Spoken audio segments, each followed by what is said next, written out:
अभी जब carbon compounds tetravalent nature को शो करने के लिए जो कार्बन है वो सिंगल बॉन्ड भी बना सकता है, डबल बॉन्ड भी बनाते हैं और ट्रिपल बॉन्ड भी बनाते हैं। इसका मतलब जो कार्बन के कंपाउंड है single bond compound, for example alkanes, और एक एग्जांपल लेते हैं CH4 और C2H6।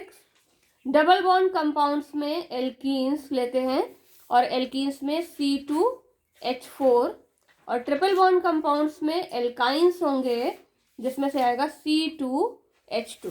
हाइब्रिडाइजेशन की बात करें तो हाइब्रिडाइजेशन वाले टॉपिक में आपने स्टडी किया था कि सिंगल बॉन्ड अगर कार्बन में प्रेजेंट है तो इसमें हाइब्रिडाइजेशन होगा sp3, डबल बॉन्ड अगर है तो sp2, और ट्रिपल बॉन्ड है तो sp हाइब्रिडाइजेशन होगा। ये तीनों में कंडीशन है जिसके अकॉर्डिंग जो ज्योमेट्री है मॉलिक्यूल की वो भी चेंज होती है। sp3 हाइब्रिडाइजेशन में मॉलिक्यूल टेट्राहीड्रल ज्योमेट्री का होगा। sp2 हाइब्रिडाइजेशन में ट्राइगोनल, प्लैनर, और sp हाइब्रिडाइजेशन में लीनियर ज्योमेट्री होती है मोस्ट ऑफ द केसेस में। अब यहाँ पर ज्योमेट्री के साथ साथ जो मॉलिक्यूल हैं उनमें कार्बन की इलेक्ट्रोनेगेटिविटी भी वेरी करती है। कार्बन की इलेक्ट्रोनेगेटिविटी वेरी करने के लिए जो कंसेप्ट है वो ये है कि sp3 हाइब्रिडाइजेशन का मतलब है is equal to s orbital plus p orbital plus p orbital plus p orbital, 1 s orbital and 3 p orbital. तो जो s ऑर्बिटल है इसका परसेंटेज हो गया 25% और p ऑर्बिटल का परसेंटेज हो गया 75%। इन केस अगर हम टोटल हम कंसीडर करते हैं 100।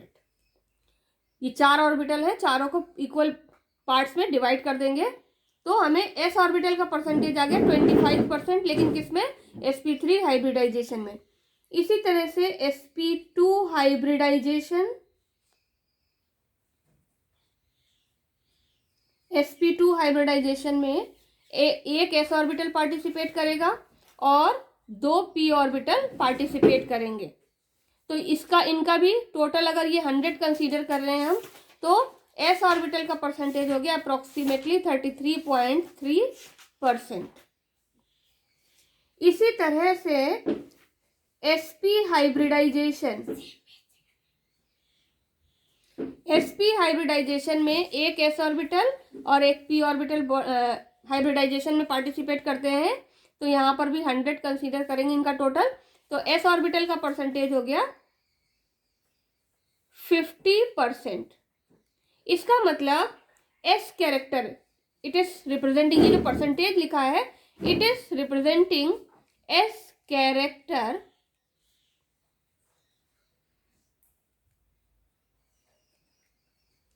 यहां पर भी 75% भी क्या है? s character in hybridisation.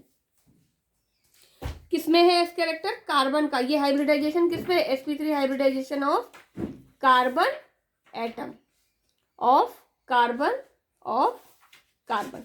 तो s कैरेक्टर किसका होगा? ये इस कार्बन का जो हाइब्रिड कार्बन एटम है इसका जो s कैरेक्टर है वो हाइब्रिडाइजेशन के अकॉर्डिंग चेंज हो रहा है।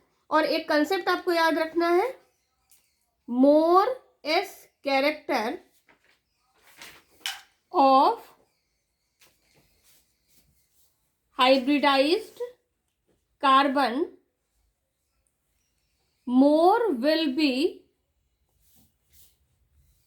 electronegativity of carbon.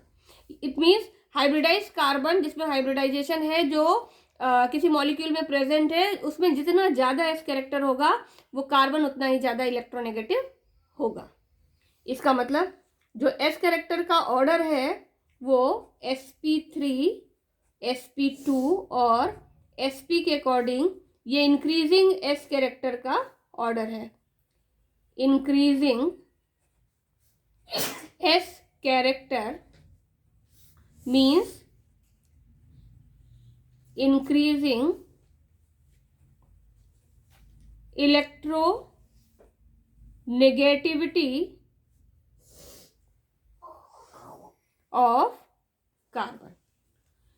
इसका मतलब क्या हुआ कि अगर हम C2H6, C2H4 और C2H2 ये 3 कंपाउंड को कंपेयर करें तो ethyne, it is ethyne, ethyne will have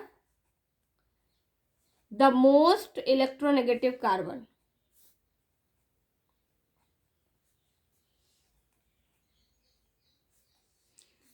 इसका मतलब ये इथाइन का जो कार्बन है वो सबसे ज्यादा इलेक्ट्रोनेगेटिविटी वाला होगा due to sp hybridisation. Reason क्या हो गया? Due to sp hybridisation.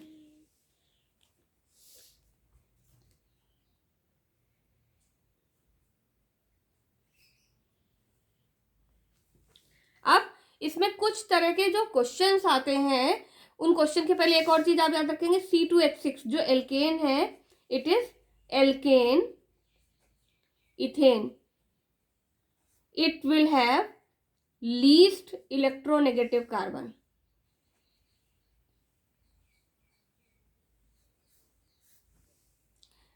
एक क्वेश्चन आता है आपकी बुक की, एक प्रॉब्लम जो एग्जाम्पल दिए हुए हैं उनमें जो क्वेश्चन एग्जाम में पूछे जाते हैं उनमें से एक टाइप क्वेश्चन का है, टाइप ऑफ हाइब्रिडाइजेशन बताना है। फॉर एग्जाम्पल कंपाउंड दिया हुआ है CH3Cl, CH3Cl it is chloromethane. अगर इसका हम स्ट्रक्चर बनाएंगे तो कार्बन के साथ ये 3 हाइड्रोजन इस तरह से जुड़े हुए हैं और Cl।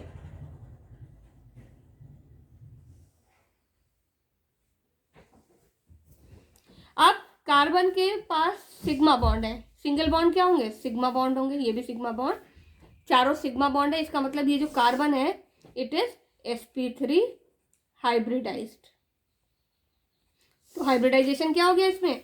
sp3 hybridisation. इसी तरह से अगला एग्जांपल हम लेते हैं HCONH2, ये कंपाउंड लेते हैं, इसमें भी हमें कार्बन का हाइब्रिडाइजेशन बताना है तो हम इसका स्ट्रक्चर ड्रॉ करेंगे। कार्बन के साथ ये ऑक्सीजन है, ये हाइड्रोजन और ये NH2 ग्रुप। इसका मतलब कार्बन के साथ पास क्या है? डबल बॉन्ड भी प्रेजेंट है और डबल बॉन्ड वाला जो कार्बन होगा वो sp2 हाइब्रिडाइज होगा due to double bond it's sp2 hybridised. इसी तरह से अगला एग्जांपल लेते हैं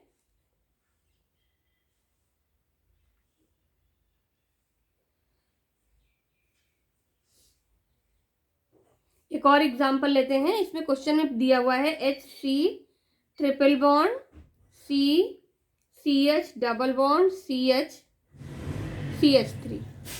इस पूरे मॉलिक्यूल में आपको बताना है कितने सिग्मा बॉन्ड है और कितने पाई बॉन्ड है। तो सिग्मा बॉन्ड और पाई बॉन्ड को बताने के लिए सबसे पहले हम इस स्ट्रक्चर को ओपन करके लिखेंगे HC ट्रिपल बॉन्ड H को नीचे ले आएंगे, डबल बॉन्ड CH और ये H3, सारे बॉन्ड ओपन करके लिख लिया। तो अब हम सबसे पहले इसको पूरे में डिवाइड कर देंगे, carbon carbon sigma bond, carbon carbon pi bond, carbon carbon triple bond कितने हैं, और साथ ही साथ कार्बन और हाइड्रोजन का बॉन्ड। तो कार्बन कार्बन के बीच के बॉन्ड कितने हैं? जहां पर डबल बॉन्ड है तो एक सिग्मा बॉन्ड और एक पाई बॉन्ड है, और जहां पर ट्रिपल बॉन्ड है वहां पर 2 पाई बॉन्ड होंगे। ठीक है, तो यहां पर एक सिग्मा बॉन्ड, ये सिग्मा बॉन्ड और ये sigma bond. Carbon carbon sigma bond कितने हो गए? 4। फिर पाई बॉन्ड, 2 पाई बॉन्ड आपको यहां पर मिलेंगे और एक पाई बॉन्ड यहां पर मिलेगा। तो कार्बन कार्बन, इसको ट्रिपल बॉन्ड को हटा देते, कार्बन कार्बन पाई बॉन्ड, ये हो गए 3। अगर आप अलग अलग लिखना चाहें तो डबल बॉन्ड का 1 हो गया और ट्रिपल बॉन्ड का हो गया 2। कार्बन और हाइड्रोजन के बीच की bond 1 2 3 4 5 and 6। Carbon hydrogen sigma bond will be 6। तो इस तरह से टोटल बॉन्ड कितने हो गए? 4 + 6 sigma bond and 3 pi bond. 4 + 6 यानी कि 4 + 6 10 सिग्मा बॉन्ड और 3 पाई बॉन्ड। तो यहाँ पे आप लिख सकते हैं total 10 sigma bonds and 3 pi bonds.